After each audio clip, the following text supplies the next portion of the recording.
Okay, let's get started, shall we? Hi, for those who don't know me, and I think there's a lot of you here that really don't, I'm Keith Wallace, and I'll be your instructor tonight. At the end of each little section, I'm going to pause and ask you if you have any questions. And you're welcome to ask me. I'll do my best to answer them. Like saying, I don't know. But that's the way it goes. I'm not a master gardener. I'm just one of those gardeners that just love it. It's become a passion, and I'm going to tell you how it became a passion. What I'm going to say next, I'm doing so because I want to stress two major factors. But it's going to take a little bit of history first. Now, I learned to garden through necessity. Let me tell you, it was necessity. In my college time, I nearly completed a degree in agriculture. I just lacked one in industrial technology and two in business. And I should have gone ahead and done that, and then I could have said that I had my agriculture degree, but I didn't do it. You know how it goes. It was through necessity, though, that I eventually learned how to do gardening. There's one big problem, though, in my college experience.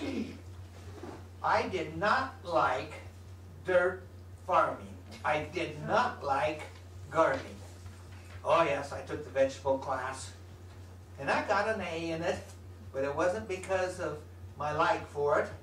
It was simply and purely because I grew the biggest banana squash, and it really impressed the instructor. Of course, that's all I cared about at that particular time. Instead, my agriculture experience was in animal sciences, mainly in poultry and dairy. Hate to admit this, but I'm not. I would much rather put my arm around the neck of a big Holstein cow and talk some sweet talk to her than I would to fondle a plant. But then it happened. And I mean it happened. After teaching for many years, my wife and I were called into mission service to go to Africa. I was to set up the audiovisual services. That was my major area in college, not agriculture. Agriculture is my love. But I was to set up the audiovisual services for the teachers, helping them with their visuals and their teaching equipment. This particular university I was called to go to was a brand new mission boarding university in Rwanda. How many know where Rwanda is? Oh my! Okay, that's good. Some of you know your geography pretty well. Some of you. Has anyone been there to Rwanda? Is it oh, we have. Good. We have somebody that's been there. Then you know, Rwanda is one of the smallest countries in Africa, and it is probably one of the most populated. No, not probably too. It is the most populated country per square mile. It is really an interesting place to be. We really loved it, I'll have to admit. To begin with, I was to be the general flunky in construction until the university opened its doors. And then I had to start supplying the teachers with their teaching materials. But then, the big surprise.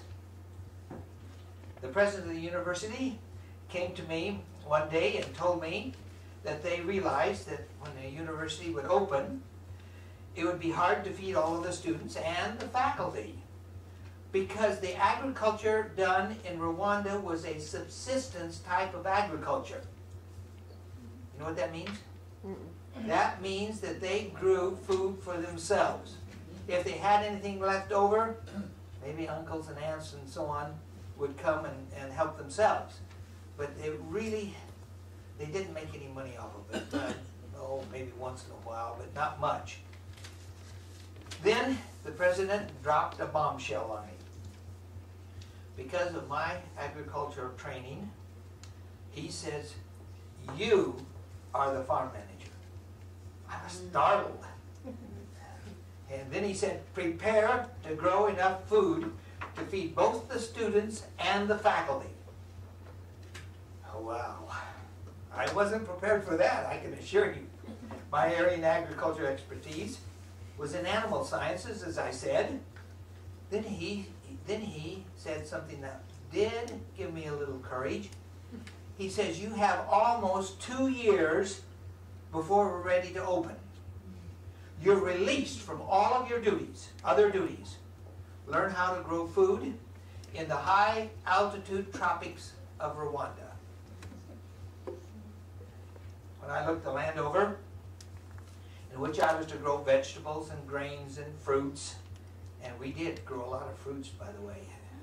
That was really a success. I found that the soil was volcanic gravel. No, I didn't say dirt. I said gravel. It was volcanic gravel with many places empty lava tubes underneath. In our yard, where our house we eventually went to, we weren't there to begin with, but in our yard where our house was a lava tube that I crawled in under our house and out below our driveway to a tiny opening, but I couldn't get out of it. I had to go back the other way, and it went through all of my experimental orchard where I was experimenting with fruit. Underneath where I was to grow all of these plants. I also found that it was high altitude, like 7,200 feet elevation, with temperatures ranging between 50 and 60 degrees year-round. Oh yes, the low temperature turned out to be about 48 degrees, and the high temperature was about 75 degrees. Not very much difference. Oh yes, and the sun variance from summer to winter, we were just 2 degrees off the equator. The sun would set about 5 minutes to 6 during the summer, and it would set right at 6 during the winter. It would rise about 5 minutes to 6 in the morning in the summertime, and rise at 6 o'clock in the wintertime. So there wasn't much variance there, I can assure you.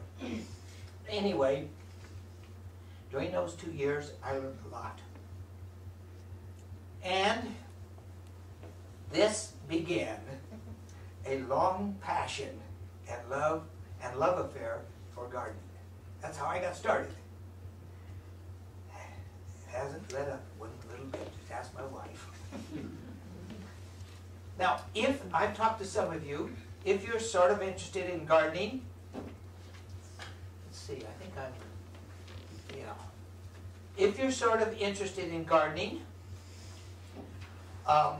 or if you see the necessity of gardening, well, just dig in and try it. And the pun there is intended. You may start a lifelong love affair with gardening just as I have done. Just dig in and try it is what I have to say. Okay.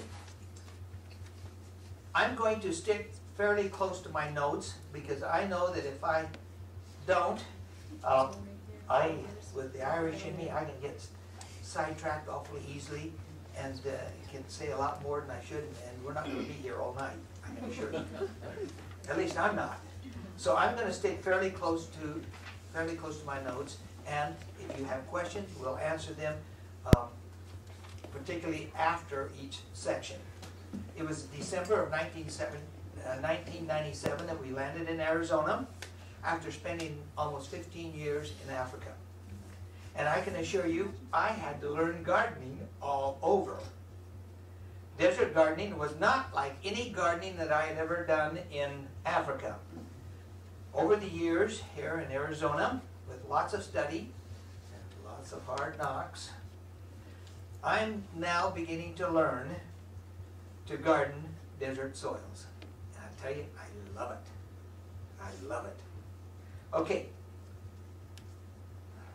Let's see, okay, lesson number 2. Don't get discouraged with desert soils. I did it first, but I'm telling you, don't get discouraged with it.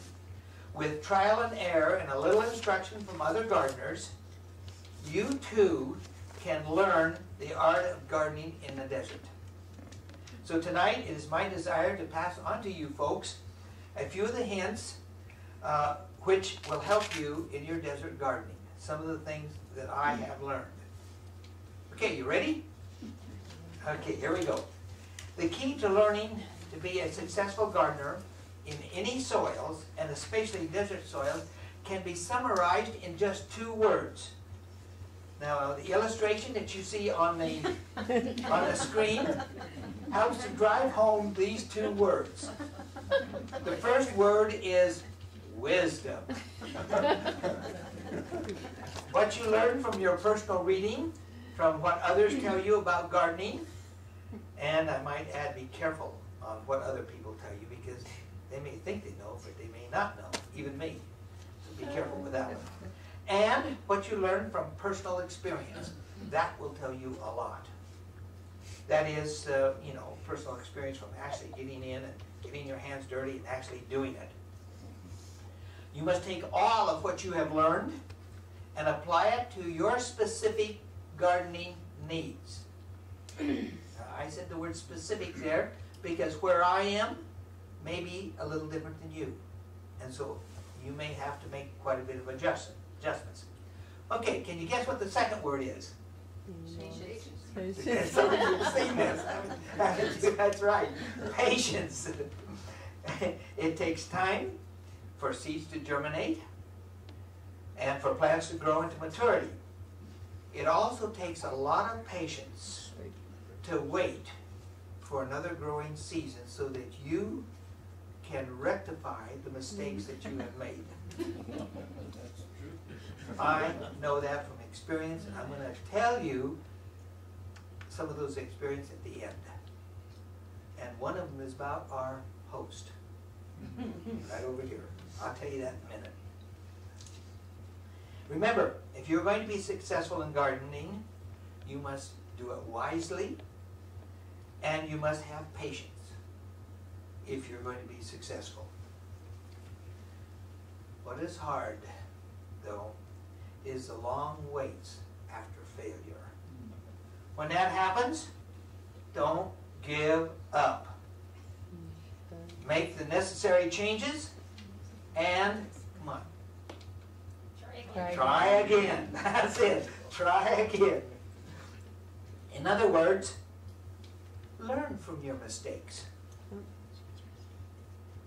Okay, so far, any questions?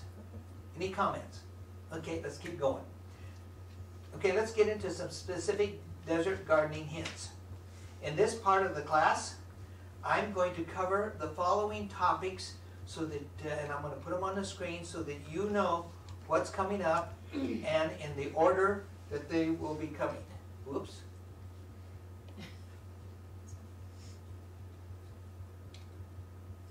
Oh, yes. Oh, sorry. Soils is the first one. Then we have tools. Then we're going to look at catalogs. Then we're going to talk about planting and transplanting. We're going to talk about weeding. And we're going to talk about water and soil amendments and fertilizers. And the last one, where I'm going to get crucified, I have a feeling from people like our host, pest control. Isn't that right, Bob? You just can hardly wait. Okay, let's get started with soils. Desert soils come in many textures and pH levels. You know what pH levels are? Yeah. The alkaline base scale, okay? However, the predominant soil that I have seen in the desert is sand or silt soil with very high pH. In other words, very alkaline. My soil at my place, excuse me, is 8.0. And remember, 7 is neutral, and you really don't get into real, starting to get into the acid soils that might have a big effect on your plants when it's 5.5. So you see mine at 8 is quite alkaline. In fact, if the water sits too long, I have little white streaks on the ground. Here I go. I better get back to this. I know that. Clay soils and a lower pH or acid soils is not the norm. However, I want you to know, even here in the desert, it does occur.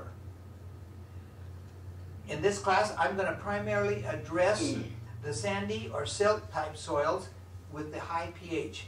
And the reason I'm going to do this is because this will probably cover most of you people here, the type of soil that you have.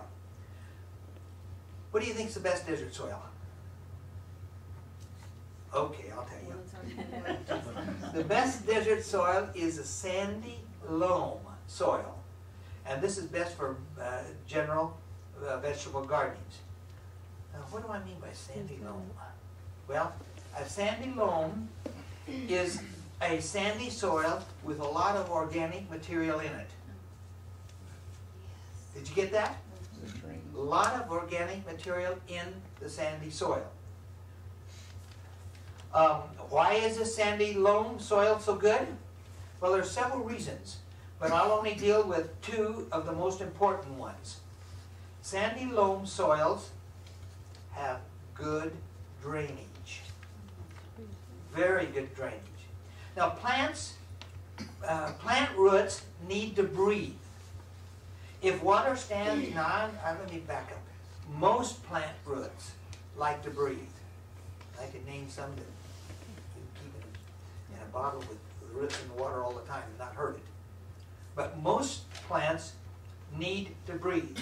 If water stands too long around the roots will suffocate and die. Pure and simple. They will drown. And of course, that is not what we want. Water, though, when it drains out of the root zone, pulls in oxygen. Okay, this then is what you want for the roots to breathe with. So it is good that you have fast drainage because it does pull the oxygen in. The other good characteristic about sandy loam soils is moisture retention. Now, I'm not talking about standing water. I'm talking about moisture retention. Okay, how do we get moisture retention in a sandy loam soil? Organic material, that's right. Organic material. Because you take the organic material and what does it do? It releases the abundance of water, but leaves still the moisture there for the roots to do their action. That make sense? So, a sandy loam soil then can take care of that problem. Okay? How do we get, if your soil is sandy, like that's what mine was, with a little bit of silt in it, how do you get the organic in it? Well, simple. You add it to the soil, right? And the best type of vegetation to add is composted vegetation. However, you can add uncomposted vegetation to the soil, and let me tell you, I certainly do. And then you rototill it in, or work it in some way. You do this thoroughly into your soil, and then I like to water it, and then the uncomposted vegetation will break down into composted material. There's some problems with that though, but when it breaks down into this composted material, we call it humus. It's not the raw vegetation, but it's called humus. Okay, what do I use for vegetable material to put in the soil? Well, whatever I can find. I have even used baled tumbleweed to add humus to my soil. And let me tell you, it worked, and it worked very nicely. Our neighbor, we had a big windstorm, brought in a bunch of tumbleweeds, and he couldn't cut his alfalfa. So he went in there with his baling machine, baled it all up, and I said, what are you going to do with that? You want it? get it out of here. So I got it out. Well, actually, I didn't because they were the 1-ton bales. So he brought his big lift in there, picked them up, and set them over in my garden. And I had about, how many did I have? Wasn't it 6 big bales? I think I had 6 big 1-ton bales. Let me tell you, I loved it. The garden soil or composted vegetable matter you purchase in the hardwood store, you know, in the bags that you purchase those, that's really good too for small gardens. What happens if you get put them in large gardens? I'll tell you what happens. Yeah. You empty your wallet. So I don't recommend it for large gardens. However, for small gardens, it's very good. It doesn't hurt at all. In fact, it is good for small gardens. I have found, though, that if you have to buy material, which I have had to do, I still do, I found that straw works very well. Good old straw, wheat straw. And a bale of straw purchased, you can purchase it from your feed store or from, well, mostly ranch and feed stores, yes. Don't overdo it though. Tear the straw apart from the bale, scatter it around the garden. If you have a rototiller, rototill the straw into the soil. And if you put too much on, what will happen? Yes, right, Nancy. Your rototiller will clog up. You've got too much. Okay? When you put just the right amount in, you will start to work it in. Now, I just got through putting some on my soil, and I got just a little too much, and I'll tell you how I solved the problem. I set the rototiller for 1 inch. And it went in there and it took that straw and just chewed it all to pieces. Now, I just finished watering it and it's sitting, curing a little bit. And next week, I'm going in with my rototiller and I'll put it all the way down in. So if you do get a little too much, don't get too discouraged. Just don't set your rototiller quite so deep and go over it more than once. Okay? Again, that mulch that you put into the straw you put into your garden will pay many dividends, I can assure you. There's a better way though, and that is to take the straw and put it around your plants and in the aisles after you've planted your garden as a mulch.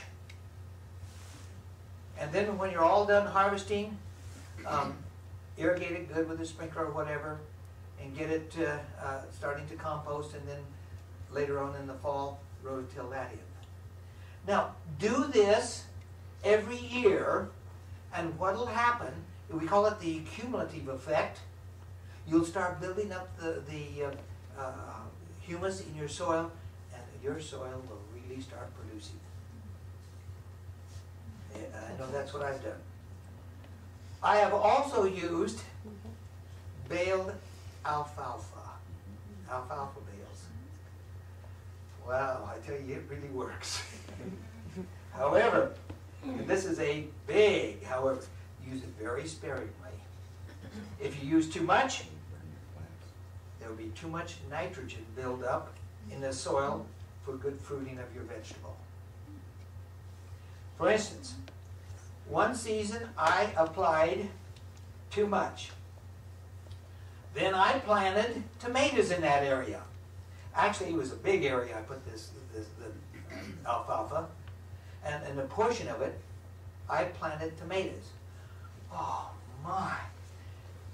You should have seen it. I raised the most beautiful tomato plants you've ever seen. Great big ones. Right, Nancy. The problem was I only got a handful of tomatoes from those vines. Too much nitrogen. But there is a flip side to the coin. The next season I moved my tomato plants to another part on that same place where I put the alfalfa, it had decomposed. Wow, did we get a bumper crop. It was really something. And it works. Now, I'm going to say something that I'm just learning this week, to be exact.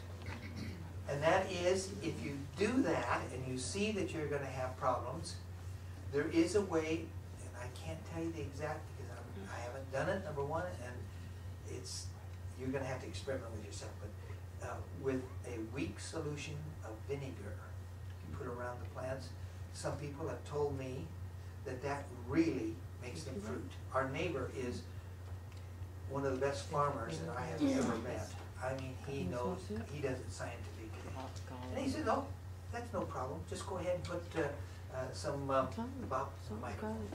just go ahead and put some weak solution of vinegar around it. And he says, you'll see what happens. This gentleman back here, yes. We have a question, and we're going to use the microphone so that the videos, by the way, you'll be able to see this, all of this and hear it again on our website. It's called BensonArizonaChurch.com. I don't look good on TV. You have TV. Okay, go ahead, sir. The question is, because I do floral design, and cut flowers like bleach for some reason, a small amount. And I know that from experience that hydrogen peroxide, which is an oxygenator, if you throw that into the ground and water it, it pulls oxygen in. Would you concur? Yes, I'll comment on that. Yes, I know what you're talking about. There is something to it. My objection is that if you get too much of the bleach, what will happen is you'll kill the soil bacteria and fungi. Now, you know you put it in swimming pools to kill that. You don't want to do that. So I hesitate to do that at all with the chlorine. However, the hydrogen peroxide can work if you want to do it on your own potted plants and so on. But try the expense of it doing a big garden. So I don't use it. Right. I find other ways to do it. But yes, there is some science to that, sir. Very good. Thank you for that comment. The thing to remember when applying vegetation to the soil, as I mentioned earlier, is that a cumulative effect. Now, if you can keep the humus coming every year, it'll pay. Now, I learned that first in Rwanda, because what do you do with volcanic gravel? Well, somebody taught me how to compost things. I had 5 compost beds going all of the time. Now, they were 2 meters wide. We were using metric then. We were 2 meters wide, about this wide, about that wide. And they were 2 meters high and nearly 30 meters long. I had 5 of those going all the time. And when we would finish with a crop, we planted ours, so we had aisles. We had 1.5 meters wide was our bed, and we had a 50 centimeter, half a meter aisle. We did that so that we could build up the soil, because we would take the wheelbarrow and put a wheelbarrow of compost every linear meter. Well, after a few years, we became the model, and I mean the model for the country. I had the extension people, the big agriculture guys from the university come out, just shake their head and see what we were doing. Because we were producing, the people there were growing potatoes, for instance. They were getting, they were putting 3 metric tons of potatoes in, they were putting in the hectare of soil, and they were getting about 12 metric tons out of it. The Belgians came along with commercial fertilizer, and they were getting anywhere from 20 to 25 metric tons per hectare.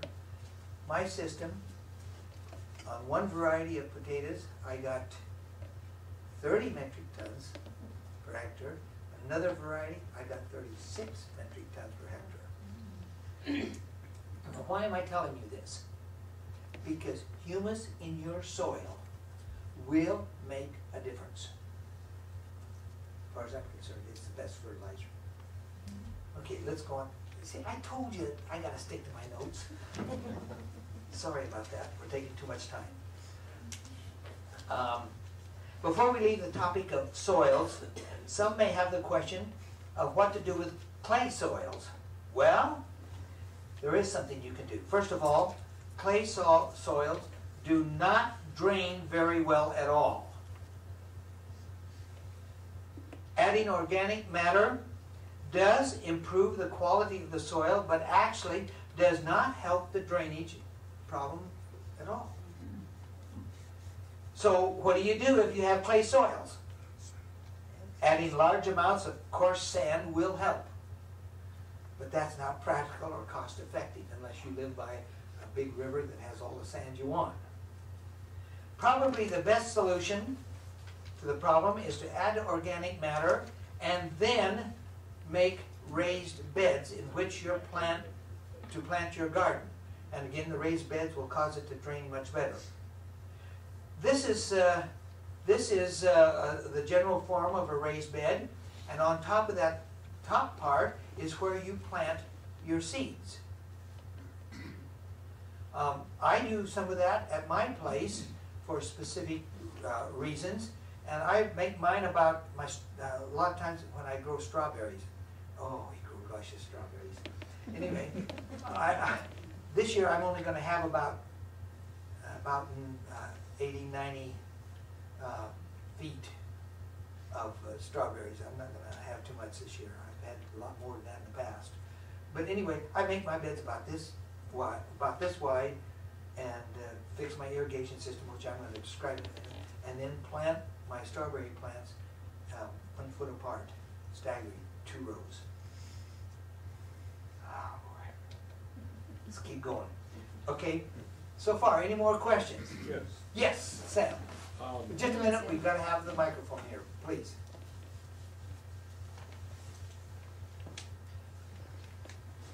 Now, if you have a big farm, that's great, you know, to use rototiller and decide if you gave too much straw to mix in. How would you do it if you have a small place where you want to make a small garden? Have you heard of shovels? But how do you determine how much to put in? It doesn't make too much difference. If it's too hard to put your shovel in the ground, you've got too much. Oh, okay. All right. And I've done that. That's the reason I say that. I've done. Turn it over so that the humus is on the bottom. Does that answer your question? Yes. Thank you. Good. How many here are going to be working with small gardens? Let me see your hands. Quite a few. Wow. Do you let it go compost over the winter? Yes. Yes, ma'am. Oh, yes. In the fall is when I like to put it in the soil first. And then once in a while in the winter, I do like to put the sprinklers on it. Of course, in the winter when you're not when you're not actually producing a lot of veggies, then what you generally have more water. It doesn't break you up like when you're really growing a large garden. It breaks you up. I'm really glad that we have solar pump. That's what I'm glad for. 600-foot well. How many are planning on a larger garden? Ooh, okay, couple of you. Couple of you, very good. Okay, next I would like to say a few words about tools. And you've already introduced it, Sam, thank you. Tools can be expensive, particularly when you go mechanized. Now I'm going to put on the screen a list of the basic tools that if you're just thinking about it, that you can get started with and see how terribly much it's going to break you up. You ready? That's all. Shovel, hoe, and I might say a good heavy hoe. Garden rake, and a good one, and a good garden trowel. Now, you go to the hardwares and you find so many cheap, no good garden trowels. Try to get a good one that won't break because you're going to be doing some handwork. That's not going to break you up, is it? So get in and get going on your garden. With these basic tools, you can get started on a small garden, on a small purse. As the seasons pass, you probably will do like I did, start getting larger on your garden, and you will add various tools to your collection. Of course, spread over the years is not quite so bad. If you enlarge your garden, like I have done, you'll eventually want to get a rototiller. This is costly though. It's a costly tool, but I'm going to tell you it's going to really help you in tilling your garden up. Now at this point I want to say one more thing about rototillers. It is a big labor saver. However, it is rather hard on your soil. Yeah, I know some of you will question that, but that's true. A rototiller chews up the soil into too fine of tilth. Tilth means in the structure of your soil. In most cases, it's better to have a little larger soil particles than the rototiller will leave you with. In addition, we're not going to go into this in depth, in addition, it destroys some of the beneficial root fungi, the mycorrhizae. And mycorrhizae are very important. Maybe someday we'll do it again and I'll explain mycorrhizae and some of these other things. However, the benefits of labor saving far outweigh the disadvantages of a rototiller. I personally would like to disc my area, and I could if it were larger, but again, the things that pull disc really drain your pocketbook. So I don't. I use the rototiller instead. Now there's another tool. There's another tool that I find very useful. That is called a push seeder. One of these. If you plant anything, any large plot, and you want to plant corn, for instance,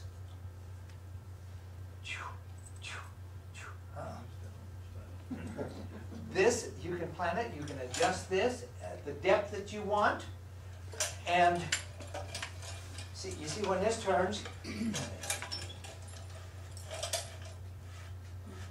that center thing turns, and when you get one of those, you don't have to get this particular brand. There's several brands on the market, but you have these discs that you put in for the different size seeds. Can you see that, Ron? Yeah. Good. You can get those for the different kind of seeds. It comes with a basic set. Of course, I had some things where I needed to plant real tiny seeds, and you can see what these are. And so I went and got some of these, some of the tools that I added for my cedar. And that really is handy because you can plant a row. I like to have 2, sometimes 3 plantings per year. I go 6 rows apart, and generally about 30 or a little more feet long. And I can just right down the row and plant it real quickly. So that's a nice little tool to have if you want. Okay, we're going to quit on tools. Do you have any questions about tools? Ron? I'm close to the mic. Oh, you're close to the camera mic, so they can hear you. Okay. My wife and I had problems. We didn't have a rototiller, and our ground was so hard that it would, you know, this type thing. So it sounds silly, but initially we went to Lowe's, and I got a bulb planting drill bit, and put in my drill, and I was able to drill down in a couple of times like that, and it broke it up, and then I put my plant in there. You know, of course I put some stuff in the hole, but so it works so good. This year we bought it's a 5 3/4 inch auger bit, go like this, 28 inches long, and it fits into the drill, and I'm gonna drill holes because all the ground is so hard, and it worked last year. Just a $20 bulb planting drill bit, went right down and out, and put my soil in there, and we were able to grow plants in that. Can I divert just a little bit? Yeah. When I was teaching at Pacific Union College in Angling, California, Northern California, I encountered the same thing. Except this, where I wanted to put my garden, the people before me had ponies in there. No, yeah, ponies, wasn't it? Horses. Or horses. And it was so hard that I couldn't get a shovel in it. It was terrible. So, at that time I was working at the dairy as faculty staff, and I got the big manure planter, manure spreader, and I went in there.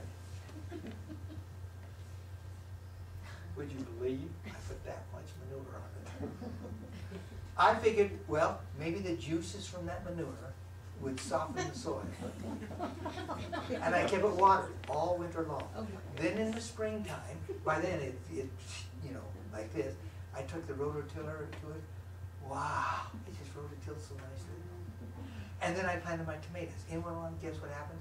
Yeah. No tomatoes. No tomatoes. Oh. But lots of vine. The next year, ooh. So, yes, that was very good, Ron. Okay, let's go on to the next section. Seed catalogs.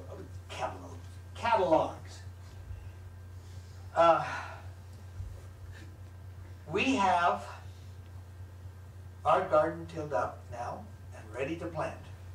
Where do we get seeds? Or where do you get plants to transplant into your garden? First of all, let's start with seeds. Yes, you can get seeds from your local store.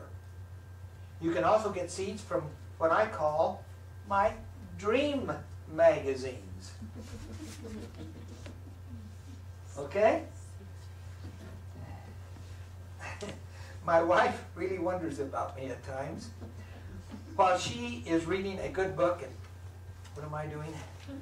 Oh, yeah, wouldn't that be nice? Oh, I wonder if I could do that this year. I'm poring over my seed catalogs. I love to look at the different varieties of vegetables and dream of planting them and getting a luscious harvest. Now, on the table over here, I have a variety of catalogs which have greatly benefited me. I'm going to tell you, though, right now, that not all seeds are the same when it comes to growth or germination or anything of that nature. I had to learn that the hard way. By the way, I do want to tell you, these are the catalogs that I use. Please don't take them. You're welcome to get the addresses and phone numbers and all that of them, but please don't take them, because I still need them. Last year, I planted many tomato seeds in pots. You can see the tomato seeds, the tomatoes that I have there. Tomato seeds in pots to get a head start on the growth before transplanting them into my garden. I do this with a lot of my things. See, I have a small greenhouse, 10 by 30, that I built myself. When the time came, I transplanted 60 tomato plants into my garden. Yes, these were new varieties to me. I had purchased the seeds from a company where it was hot and humid during the summer months. Earlier in the season, then I read the lead story of a health newsletter that we get, and you have that in your hands. You could have picked that up at the table. I read that, particularly the part that's in brackets, and I said, uh-oh. I wonder if these tomato plants will make it okay in our hot and dry desert. Well, out of the 60 plants, all but 8 of them died. Within the first month, that is. Then during the next month, 4 more died after they were not doing too well. The remaining tomato plants did great, but they turned out to be a variety we didn't like. Thus, 93% of them were not adapted to our soil and climate. I learned a hard lesson from this and from the newsletter. and you have that copy that you can read at a later time. So, what have I done about it? Okay, we're going to look at seed catalogs, the ones that I use mostly. I now get most of my seeds from a seed company in New Mexico, in the New Mexico desert, where they raise their seeds in desert soils, very similar to mine. It's called Seeds of Change. So right here, Seeds of Change. There's a phone number and there's a website to go to. I just recently got this week. I went to the online and got most of my seeds this year.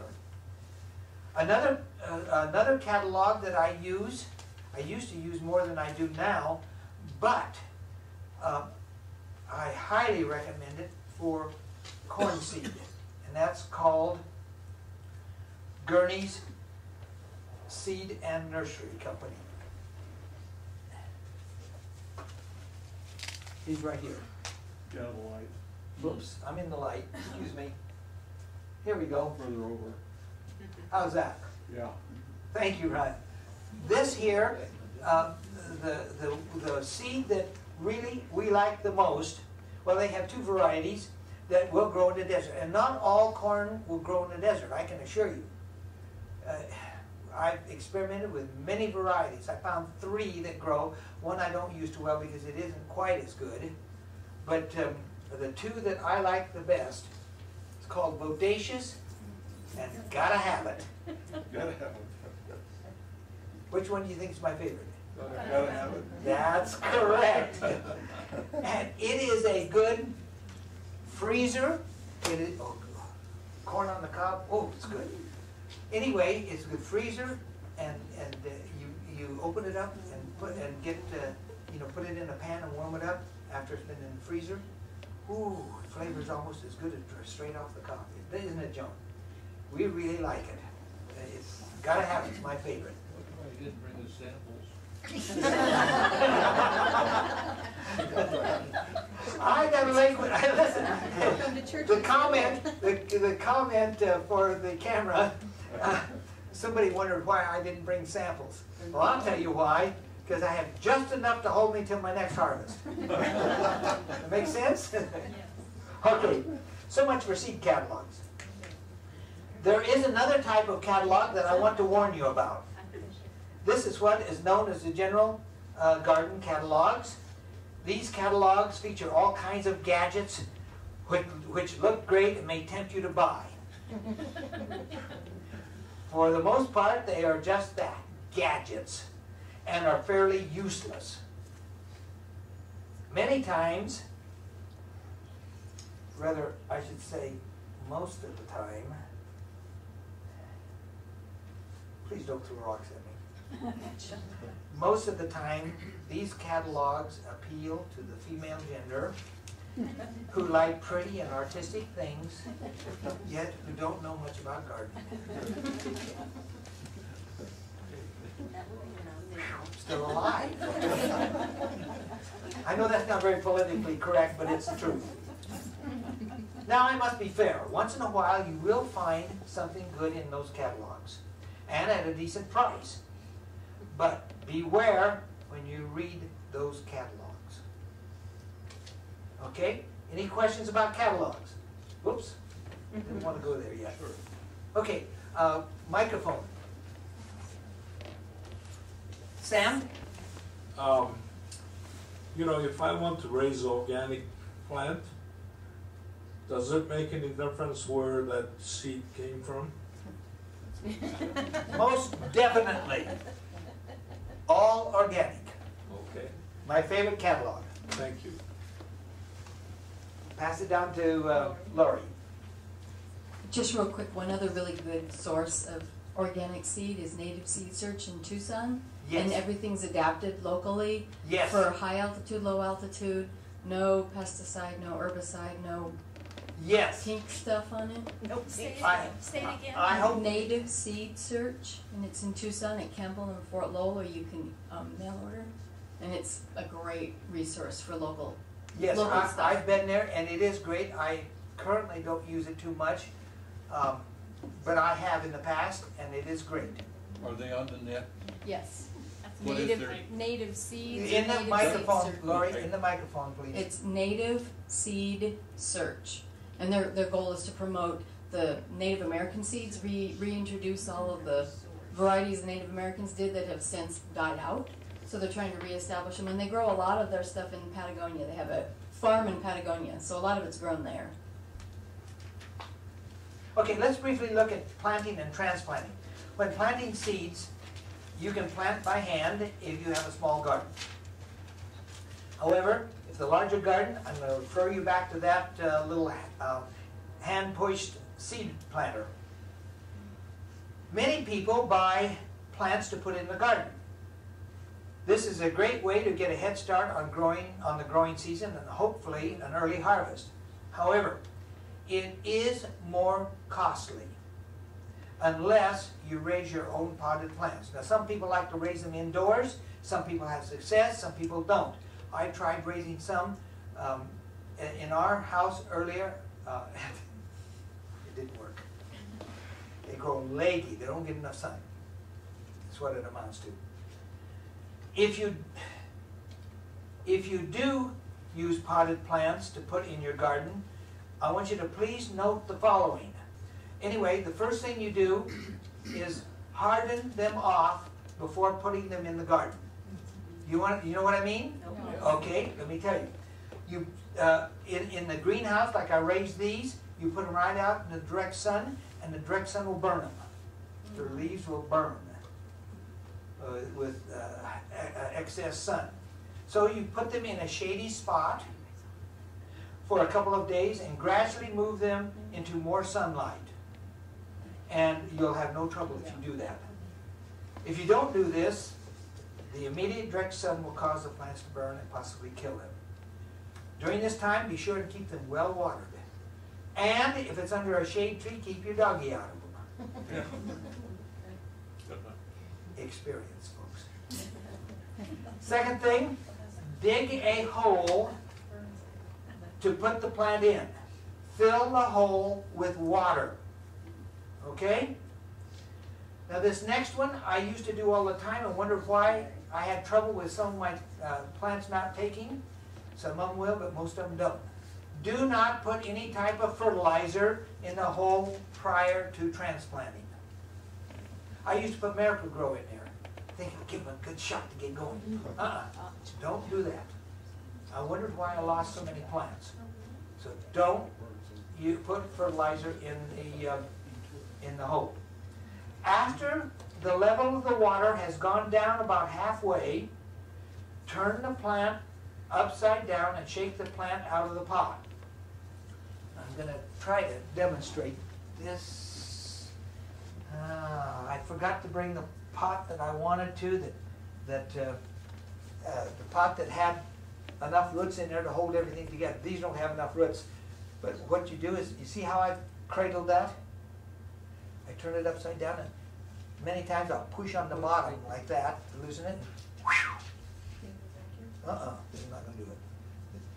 I don't want to wreck this plant. But you drop it out, and you have it in your hand then, and you gently place the plant, oops, turn it right side up. Gently place the plant in the water, that's in the hole, when it's about halfway down. And then quickly cover the plant up with the surrounding area. Don't put fertilizer in it, though, please. There's another don't. Except for tomatoes, do not plant the transplant too deeply. Now, on this pot here, you'll notice that the soil level here, that's all the deeper on most plants that you put it, right here. Except for tomatoes. I'm going to tell you about those next. In other words, if you plant it too deeply, you could be doing damage, particularly with trees, too. This goes for trees a lot, too, and shrubs. Okay? Tomatoes, though, are different.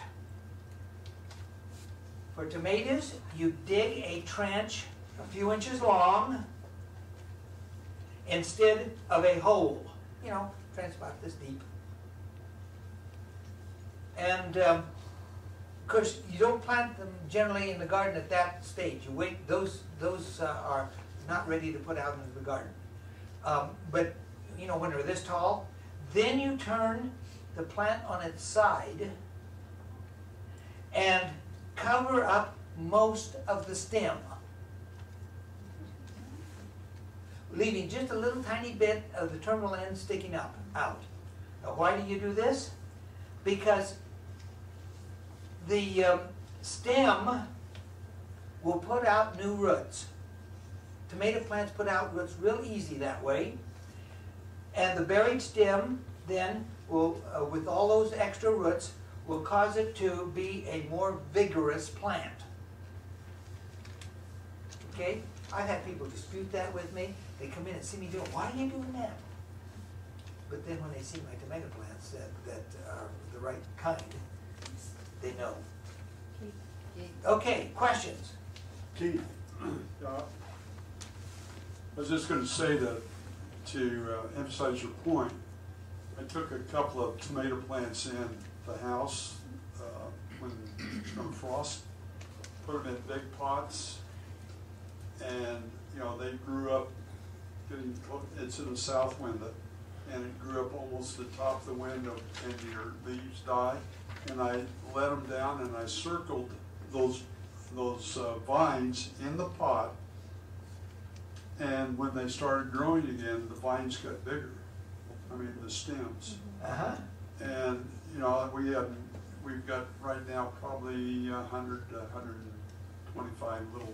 Well, they're the little yellow pear tomato, and we eat a few every week off of those. But when I circled them in the pot, The roots. and then I put more dirt on top of it, and now they're back up almost to the top of the window. Sure, that's right, that works. Okay, I'm going to start moving just a little bit faster. Let's go on to what's next. It's not working. We had trouble with this earlier, so I may have to go over here. Okay.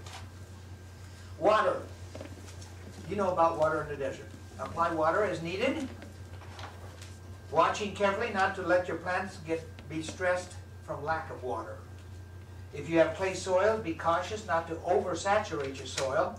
Doing so could cause a loss of oxygen at the root level. I've already told you about what to do with clay soils.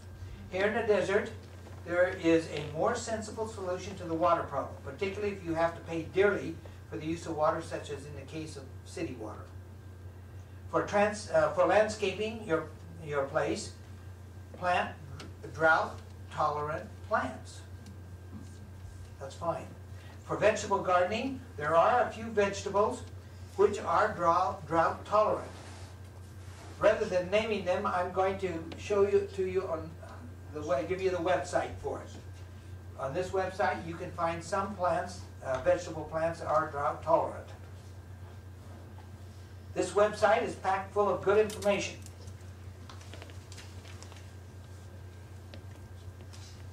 There's great possibilities with these kind of plants. However, there is even a better way to save water in your garden than using drought-tolerant plants. Now, what do I mean by that? Let's see if I can get this to work. Yeah, there it goes. Here is what I do to save water. Number one, don't use a sprinkler to water your garden.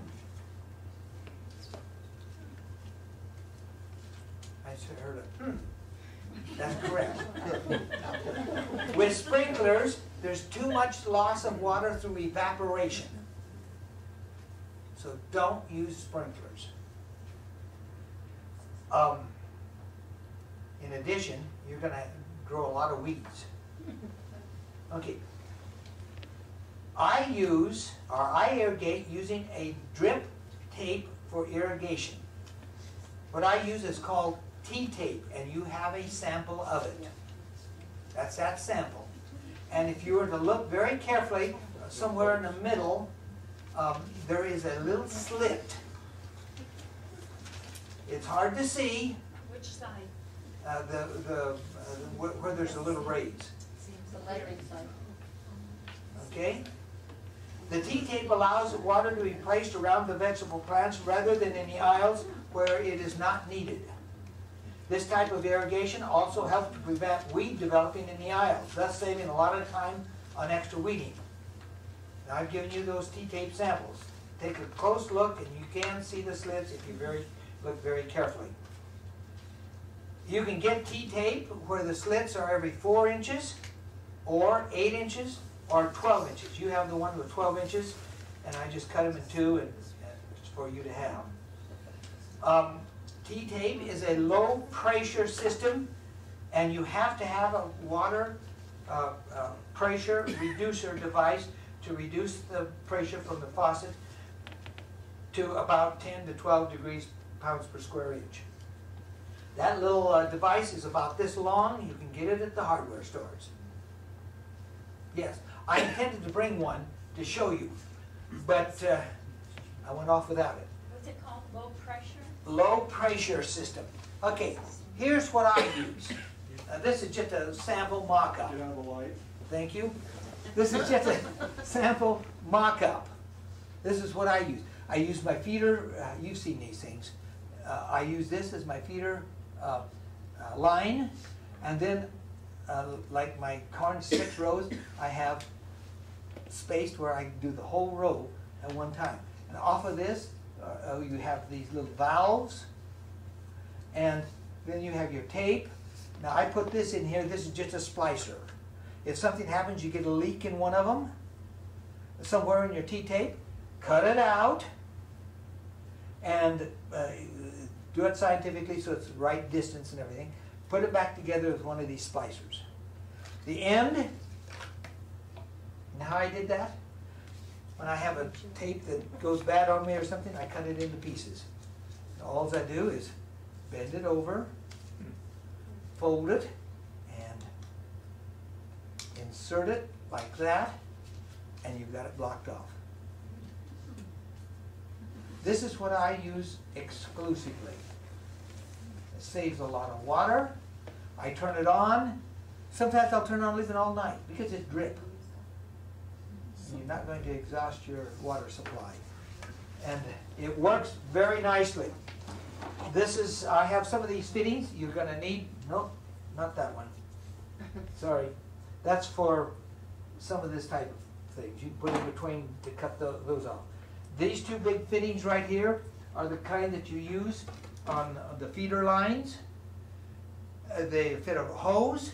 You can put one like this on this end, put your hose there. At the faucet end, you put your pressure reducer, and then you put your hose to this, and then put this other end and cap it off if you want, or uncap it and run a hose to another one. It's very nice. It's very handy. But for your T-tape, you have your splices. You have, you also have the 2 ends. I just put them here together just to. But you have if you want to go off of one of those to another hose or something, you have. See this little thing right here? That goes into your feeder line. You get one of these, and it just punches a hole in it. Then you push one of those in. And you can get these fittings most of the time at hardwares. I know I can get mine in my valley. Here's some other fittings that I use when I want to make a square corner, if I want to split into 2, that you can get. I don't think these are always necessary. I got them because of my large garden. I use them. But that's the way I irrigate, do all of my irrigation, is with drip tape. Okay, let's see if okay, there's another way to save water. Heavily mulch your garden. I really do use a lot of mulch. Then I till it in at the end of the year. And I keep building my soil up. Okay? Do you use straw or alfalfa for mulch? Straw! Alfalfa is too hot. Although, no wait, okay, I'm going to back up on that. The question was, do you use straw or alfalfa? And I said straw in general. However, once in a while, I'll put a little bit of alfalfa on because it really enriches the soil. It's really good. And I think, yes, I've been told the time is just about up. Okay. Weeding, we'll go over it briefly. Well, you know what weeding's all about. We won't touch that one. Soil amendments. Oops. I use two types. These are organically rated. I like it. Pro-to-grow is what I use mostly. Once in a great while, I'm not organic in my garden. I don't use heavy fertilizers and I don't use heavy pesticides at all. But Pro-to-grow is the one that I like the most. The phone number is there, and it's the only way you can get it. Order by telephone. Okay, and then Bill's Perfect Fertilizer is up here, a catalog showing where you can get that. Okay, let's go on. Oh, there's one other thing. There's one other thing that I do use. About every other year, I use what is known as soil or garden sulfur. Don't put it on heavy. I use one of these to spread it, and I walk quickly, very light, just very light on it, because what it does, it helps to lower the pH. Can you see that in the camera much? Mm-hmm. See the yellow sulfur? You can look at it. I'll set it right here. I do want to warn you one thing, and it won't hurt you at all. So don't put your finger in it. You know why? Sulfur stinks. Yeah. Yeah, like rotten eggs. Right. That's right. Okay, let's move on. Now, manures. Cow manure, chicken manure, horse manure. Excellent. If you get composted manures, or you let it compost first. Age it. Don't put fresh manures on. You can hurt your plants. Okay? Now let's go to the last section. Pest control. That's what you've been waiting for. Oh, that was for the manure. See, avoid getting manures where the animal has been fed grains or plant materials which are genetically modified. Avoid that. Your big dairies, for instance. Avoid it. And I'll give an invitation. Come this coming Saturday. Am I correct? Yeah, I am. Anita, sitting right there beside Sam, is going to give a presentation on genetically modified foods. My wife and I have been doing some study on this, and this is going to be good. It's not going to be long. It's going to occur about 10:45. All of you folks are welcome to come and go. You don't have to stay, but it'd be nice if you wanted to stay for the service. You can. But come and learn a little about genetically modified foods. It's quite revealing. Okay, let's get on to pest control now. Some of you have been waiting for this. Here goes. Yes, question. I throw away a lot. Whoa, just a minute. Sorry about that. Hang on. It's Every day I eat a lot of like bananas, oranges, the peels, and it's heavy. And every time I throw it out, I think, I wonder if I could be doing something with this. It's a lot. I do. What do you do with it? Yeah. You bury it 10 inches under and let the worms, I've heard that, let the worms break it down. Actually, what I have done in the past, I have a enclosure to keep my chickens out of it. I say fence, you know what I mean? And I throw it in, it's about this big around. I throw it in there, and then when I'm ready to make compost, I have one of the big tumbling things, composters. I take that and put it in there and compost it, and then put it back on the garden, just like any other fertilizer. Can you bury it straight away? Yes, my, And let the worms do the work? yes. If you find worms in desert soils. They're not as plentiful as you might think. my wife and I have a plastic Tupperware container, like about this. We put all of our garbage in it, it has a cap on it. When it gets full, we take it outside where we're gonna put our plants, we dig a hole, we throw it in, throw the dirt over it. It works. Yes, Nothing now just elaborate. one thing about composting though, remember, composting is aerobic bacteria, not anaerobic. And in Rwanda, I used to get compost in about 31 to 32 days. Complete soil, but we turned those at least once a week, turned it completely over. They do take oxygen. When you bury them, or when you just leave them in a pile to rot, it may take a year or so. What about the animals? Yeah, I keep mine in a fenced-in area. And then I put it in the tumbler. Okay, let's keep going. We got to get going. Okay, there are some problems. Listen, I don't know too much about this pest control, but I am going to mention some things that I have had experience with. Look at this one. Coyotes and javelina in your melon patch. I use electric fence. This is what I started with. This and these insulators. I put 5 of them on. These fit over the top like this. They screw down. You can put as many as you want on. And the wire goes right into here, into this spot right here. They're inexpensive, and it's worth it. Keith, would that work with Wait, rabbits? just a minute. Judy? Okay, Sandy, go ahead. Okay. Would that work with rabbits? If you put the Put it down low? low enough. Yeah, they don't like it. Okay. Now, what I did is I fenced in, probably my fence maybe an acre, maybe not quite an acre. And I have a 20-mile charger on it, so they get a kick out of it. As they say, you get a real charge.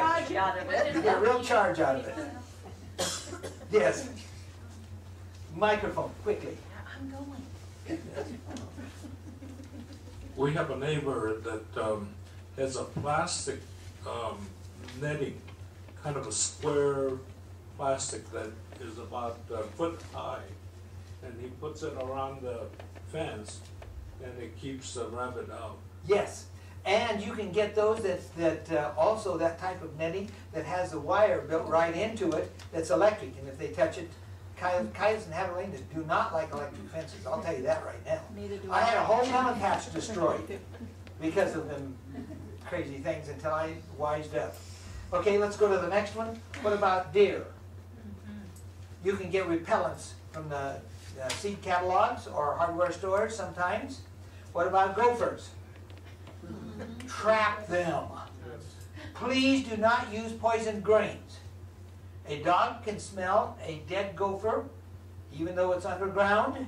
They will dig it up and eat the poisoned gopher. This could kill yours or your neighbor's doggy or kitty. So please don't use poisoned grain. Yeah, he was talking about catching the gophers. Do you know how to catch those? I had to learn the hard way. Where you see all the dirt pushed up, dig that out completely. Leave the hole empty on both sides. And a gopher will come, the one where he's active, he'll plug the hole. And so then the next day you just dig that out, set your trap right there, and you've got him by night most of the time, because he'll come back to plug his hole again. So the trick is to act like a gopher. Yeah, right. But you just clean the whole area out, because sometimes it's hard to even find their hole. But you clean it all out and get it so that you can see both holes, and then you just leave it open, and he'll come back and plug one side. What about prairie dogs? I haven't dealt with prairie dogs. You have to license them. But gophers can just do a lot of damage just in a short time. Okay. Japanese beetles. I've never had problems with them. However, I have noticed that you can get Japanese beetle traps. Aphids. Insecticidal soap. It works. Now, aphids don't come every year. Generally, they stagger a little. But I've only had, actually, they don't even always do that much. I've only had a couple of times when they were really bad, and I just spray them with a little insecticidal soap. Insecticidal soap is nothing more than soap. What kind? Well, it's a special kind for gardens, but you can use just about any gardens, any soap. Hazardous to your health? If you use the wrong kind, yes. If you use dish soap, it's hazardous to the aphids. Does neem work on them? Pardon? Neem? Neem, excellent. Neem is excellent. N-E-E-M? N-E-E-M. I didn't even think of that, or I'd have had it on there. N-E-E-L? M. No, M. N-E-E-M. Neem oil. Very good. Thank you for bringing that up. Okay. In closing. You forgot white flies. And ants. And quail. I told you that my host or hostess would be after me on the quail. Next time. I don't know. And road runners. Yes. Microphone, Judy, right behind you. Yeah, every year I get grasshoppers that come in and they'll eat the jalapeno chilies and tomatoes and everything. It's And those they doggone come in Mexican overnight and just eat birds. everything up. It's those Mexican grasshoppers. Well, they'll do that. Border Patrol ain't doing their job. Okay, let me tell you, I fight the same problem. I plant enough to share. That's about the only thing I can say. I don't know how to take care of them organically. Now, corn earworms too. Again, I plant enough to share. And when they take it in, I just cut that part off the corn. But I'm sorry, I just don't know. I told you I was going to have trouble on this one. Row covers. String covers. Row covers. Good thought. 250 feet of it for $30. 250 feet for $30. On your grasshoppers, huh? They eat through a little bit, but not enough to wipe the crop out. Good. You heard that. Okay, quickly, we have some, over here too, we have another microphone. Bob, start it up. For grasshoppers, prayer works. Prayer, P-R-A-Y-E-R. It works. Yes, it can. It stops. Just remember the children of Israel. It stops it. Okay, go ahead, sir. White flies. I don't have any trouble with it. I don't know. I really don't. Oh, wait a minute. I read something about that. Hey, listen, I'm going to refer you to something else, too. Maybe he has. Do you have a solution? Pardon? Do you have a solution? No, well, the only thing that I found that works a little bit for white flies is I've gone to Walmart and borrowed a few of the stirring sticks that they have for paint and then painted them yellow and put Vaseline on them and put them around the plants, and the white flies are attracted to the yellow, and of course when they hit the Vaseline they're stuck there. But if you get a real hardcore infestation of them, what do? I don't know. Listen, that's good. Thank you. I didn't know that. I've never had, in greenhouses is the only place I know of having. Look, I'm going to show you this particular catalog. It's called Gardening for Life. And it has all kinds of things in it. This Jerry Baker has produced some books. We have 2 of them. And the books give all kinds of things like this that will help you on your garden. My wife just brought my attention to one on the way here tonight. Pill bugs, you know what they are? Yes. Sow bugs, sometimes they call them. Pill bugs, those things. Oh, yes. Okay, if you get a heavy infestation, I don't worry too much about it because I don't get heavy infestation. But if you get heavy infestation, you take an empty pot like you see up there, the big one there, and you put some peeled potatoes underneath it. Turn the pot over it, and the pill bugs will go in there. They love potatoes, and you'll really get heavy infestation on them. Put the pot up and or turn the chickens into them. Very scientific. Okay. Okay. Listen, we gotta quit. We gotta quit, folks. Okay. In closing, to close, I would like to refer you back to this particular slide. Yes? Okay, manually. Whoops. There. That particular slide. It takes a lot of wisdom to successfully grow a garden. The only way you will get reliable wisdom is through reading and studying. Other gardeners can also help you with their experiences, such as has happened tonight. Then there is patience. Don't give up too rapidly. Be patient, and if something doesn't work, then you have just eliminated one of the many bad practices of gardening.